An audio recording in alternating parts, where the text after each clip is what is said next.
Fried chicken is my grandma's absolute favorite. It's always been a treat for her, so I made a fried chicken cake for her birthday. This has been floating around Pinterest and the internet for a long time, but I figured I'd walk you through my take on this anyway. First up is baking the cornbread. Add 2 cups of cornmeal, 2 cups of flour, 2 tablespoons of baking powder, and 1.5 teaspoons of salt to a large mixing bowl and roughly mix with a whisk. Next, add 1.5 cups of sugar. I actually felt that this was too sweet since I also made honey butter, so I recommend cutting this down to 1 cup or even 3/4 cup. Next, add 2 cups of milk, 2/3 cups of vegetable oil, and 2 eggs. Mix until incorporated. Pour evenly into 2 greased round baking pans and bake at 400 degrees Fahrenheit for about 20 minutes. Boil and mash about 6 to 7 regular-sized potatoes, adding garlic, butter, and salt to taste. Try not to add any seasoning that will affect the color too much, like pepper, as we want this to look like frosting as much as possible.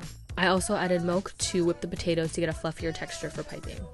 In the meantime, whip up some honey butter. Add about 2 tablespoons of honey to 1 pound of butter and mix until fluffy.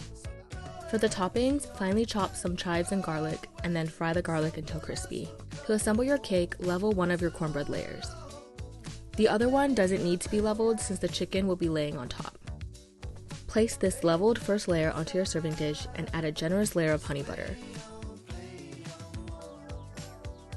Stack the second layer on top carefully. Next, cover the entire cake in mashed potatoes. To make the spread easier, either add a little more milk or start to frost your cake when the mashed potatoes are still a little warm.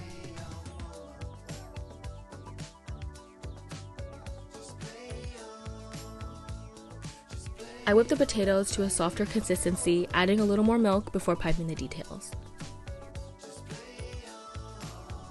Place a large star tip in your freezer Ziploc or piping bag and fill with mashed potatoes.